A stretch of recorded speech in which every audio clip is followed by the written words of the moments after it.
Dahil nga walang pasok ngayon, dinner kami dito sa paborito namin restaurant, dito sa Wokyo.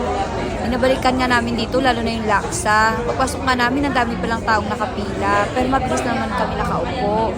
Dahil nga UAD, wala kaming pasok. Kahit saan ka nga magpunta sa Dubai, restaurant man, o mamasyal ka, madami talagang tao kasi may holiday. Lahat lumalabas at nag-celebrate kasama yung pamilya nila. Habang naghihintay nga kaming tawagin, sabi ko kay Daddy, mag-video-video muna ako. Kaya nag-video ako habang niluluto si Kuya. Napakabait naman nila. Nagsasmile naman sila kahit alam kong pagod na sila kasi nakakadaming order. Parang hindi halata na pagod na sila. Ganito din sa Japan, pag kumain ka sa restaurant nila, may bag, may lagayan talaga. Special nga ng bag kasi may lagayan talaga siya. Mga langga, dumating na pala yung pagkain namin. Tingnan niyo naman kung gaano kadami yung serve nila.